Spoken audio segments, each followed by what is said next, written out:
За энэхүү төсөл хэрэгжихээс өмнө мэдээж одоо Суkhбaatar аймгийн хувьд бол цэцэрлэгт бэлтгэж байгаа ялангуяа 1-р ангид орох 5 настай хүүхдүүдийн хамраад сургалт нэлээд одоо доогоор хувьтай байсан. Түүн дундаа манай малчтын одоо хүүхдүүд тэр болгон сумын төв дээр ирж одоо сургууль бэлтгэх энэ одоо боломж төсөл нь таархан байлаа. Сургуулийн боловсролд хамрагдахгүйгээр 1-р ангид орсон хүүхэд багангийн багшид ямар хүндрэл бэрхшээл учруулж байна гэж асууж байхад багш нар бол хүүхдүүд уйлдаг, гэрээ санаад уйлаад сургалгаар хоцрогд ийм одоо хүндрэл бэрхшээлүүд байсан.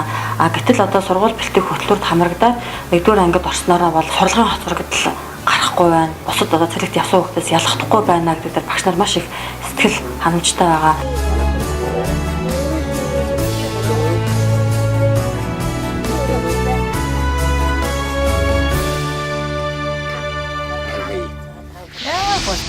Сургуулийн өмнөх боловсролд хамрагдах боломжгүй Sukhbaatar аймгийн алслагдсан хөдөөгийн хүүхдүүдийн сурч хөгжих хэрэгцээг хангахад тусгаалan зориулж 5 настай хүүхдийг гэрийн нөхцөлд эцэг эхийн тусламжтайгаар сургуульд бэлтгэх багц хөтөлбөр болох эцэг эхэд хүүхдэд зориулсан гарын авлагыг нэмэлт цахим хэрэглэгдэхүүн болон эцэг эхийн сонсдог хичээлийн хамт боловсруулан амжилттай хэрэгжүүлснээр аймгийн хэмжээнд 400 гаруй хүүхэд үр шим хүртээд байна.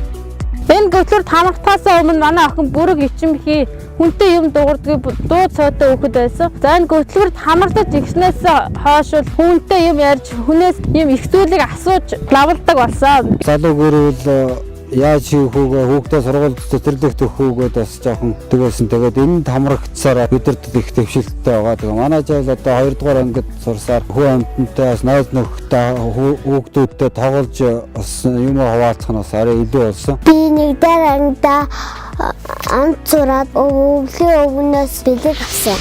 Гэр бүлийн орчинд сургууль бэлтгэх хөтөлбөрөөр эцэг эхтэйгээ хамтран сургууль бэлтгэгдсэн анхны хүүхдүүд 2014 оны намар Эрдмийн гараагаа эхэллээ. Sukhbaatar аймгийн төслийн зорилтод 5 сумын хэмжээнд сургууль бэлтгэх хөтөлбөрөөр хичээлсэн 325 хүүхэд 2016 оны байдлаар 1-р ангид элсэн орлоо.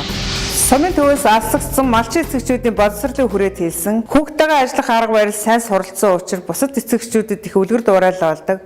Багш нар бидний хувьд ч гэсэн бусад сумдын багш нартай арга туршлага солилцож арга зүйн мэдлэгээ сайжруулах гэх мэт жишээний бодиттой үр дүнгууд гарсаар байгаа. Аймгийн хэмжээнд гэр бүлийн орчин сургууль бэлтгэх хөтөлбөрөөр 2013-аас 14-нд 64, 2014-өөс 15-нд 111, 2015-аас 16-нд 150, 2016-аас 17-нд 102 хүүхэд хичээлжээ. Эрдэнэ цагаан болон онгон сумын одоо хөлийн ставын аймагуд отряд дээр нь миний намын өргөг байгуулад намын санч болон соёлын ажилтныг чадахжуулан одоо яг хүүхдүүдтэйгээ гэр бүлтэй зөвлөн тусалж ажиллаж байгаараа бас их онцлогтой. Хөлийн цэргийн анги дээр байгуулснараа заставын хэлчин хүмүүсийн хүүхдүүдийг бас сургуулийн өмнөх боловсролд хамруулж чадаж байгаа нь бас бидний бас нэг давуу тал юм аа. Сургууль бэлтгэх багц хөтөлбөрийн нэг бүрэлдэхүүн болох ном тоглоомын сан бүхий миний номын өргөг зорилтод 5 сумын сургуулийн номын сан туршиглан байгууллаа. Нийтдээ 110 нэр төрлийн ном, 30 төрлийн тоглоом бүхий 10 багц сургалтын хэрэглэгдэхүүнийг эцэг их ээлжлэн авч гэртээ хүүхэдтэйгээ ажилласнаар гэр бүлийн орчинд хүүхдээ сургуульд амжилттай бэлтгэлээ. 1-р зорилтын хүрээнд 5 миний номын өргөө байгуулагдаж 2013 оноос хойш 420 гаруй хүүхэд үйлчлүүлжээ.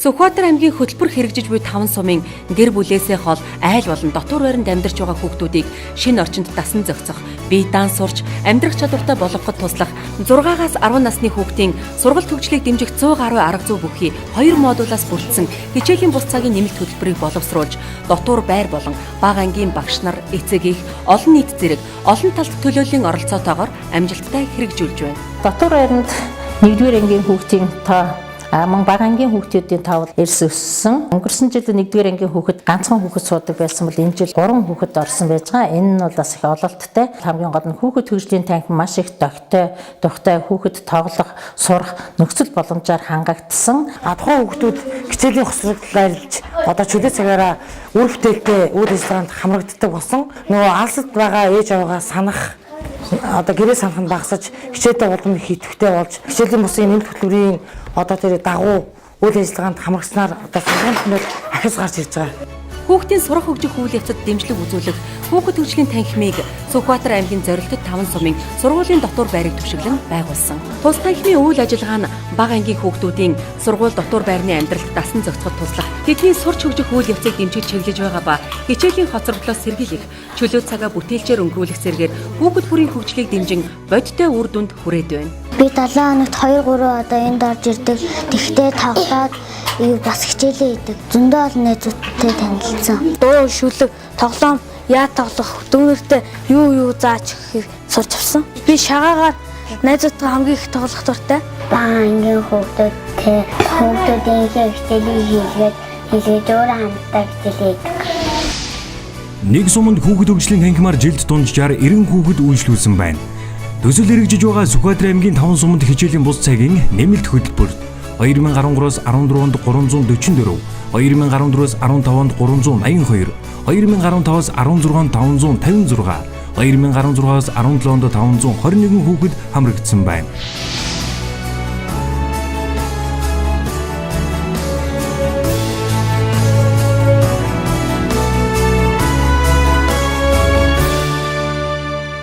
Сургууль сурч байгаагүй болон бага ангиас сургууль завсарсан хүүхдүүдэд зориулж 1-3 дугаар ангийн монгол хэл болон математикийн хичээлийн 18 модуль бүхий бага боловсрол нөхөн олгох хөтөлбөрийг боловсруулан хэрэгжүүллээ. Энэхүү хөтөлбөрийн дагуу 8-аас дээш насны малчтын хүүхдүүд эцэг эхийнхээ тусламжтайгаар гэртээ хичээллэж байгаа ба тус хөтөлбөрт 40 хүүхэд амжилттай хамрагдсанаас 7 хүүхэд сургуультай эргэн суралцаж байна. За энэ хугацаанд эцэг эх багш нар олон удаагийн сургалтанд хамрагдаж өөрсдийнхөө мэдлэг боловсролоо дээшлүүлж хүүхдийнхээ оюунд нэлээд хөрөнгө оруулалт оруулсан чухал үйл ажиллагаанууд болж байна. За зарим нэгэн хөгжлийн бэрхшээлтэй хүүхдүүдэд бол бас нэлээд их ахиц гарсан гэж үзэж байна. Тэгээ манай охин төрөлхийн харааны бэрхшээлтэй 2006 онд гарсан. Төсөл тарамрагдахаас өмнө ч одоо яг тарааны бэрхшээлтэй хүүхдэд сургууль гэж байдаггүйг нь мэддэггүй байсан. Ингэж барьж тэмтэрч үздэг тийм модон тоонууд байсан, үсгнүүд байсан. Тэгээд тэр тоо үсгийг нөгөө өөрийн гарын мэдрэмжээр ингэж барьж сурсан 10 хүртэлх тоог. Тэрний улмаас л тэгээд хүүхдээ одоо сургуульд энэ сууж чадах юм байна гэдгийг бид нар мэдэж авсан. Тэгээд 114 дугаар тусгай сургуульд орсон. 100 хүртэл тоолдгүй байсан хүүхч одоо 100-аас илүү тоолж байна. Тэгээд л үсгийг мэддэг болсон байна. Тэгээд одоо энэ 12 жил сурна гэж байгаа. Тэгэхээр улам л их өөрчлөгдөх байх.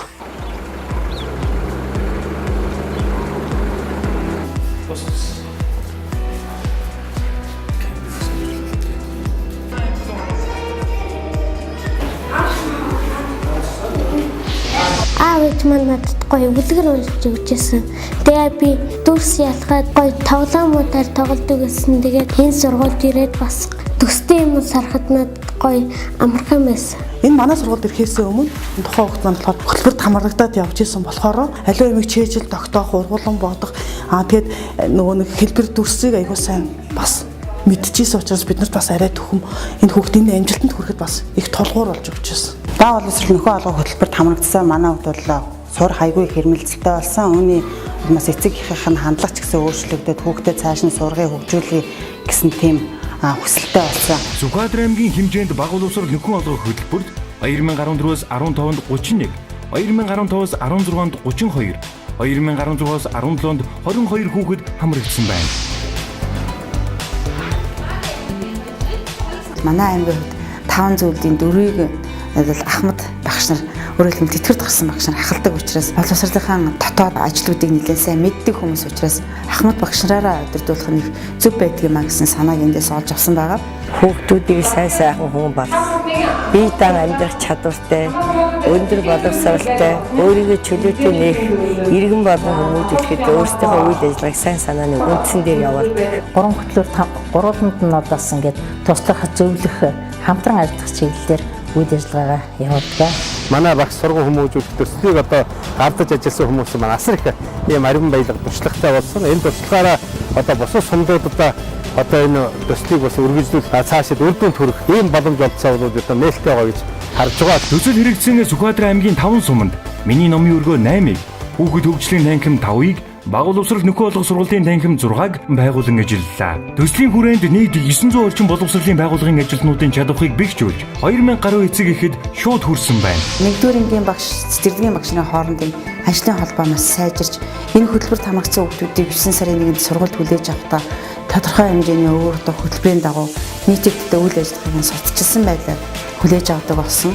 За эцэг эхчүүдийн хувьд бол хүүхдэд дагаад их хэмжээгээр одоо хөгжсөн бидний гэр орноор нь очиод ингээд уулзахад бол эцэг эхчүүд үр дүнгээ нэлээд дэлгэрэнгүй сайхан та танилцуулж байсан сэтгэл хангалуун байгаа эцэг эхчүүдийн за багш нарын арга зүйд их нөлөө болсон. Ялангуяа манай Эрдэнэ цагаан сумын сургуулийн нийт багш нар энэ одоо хүүхдэдтэй ажиллах арга зүйг судалснаар аймгийн хэмжээний одоо зөвлөгөөнүүд хичээл заалтуудад бол нэлээд одоо олон сайхан аргуудыг гаргаж хэрэгжүүлж үр дүнд хүрчээлээ.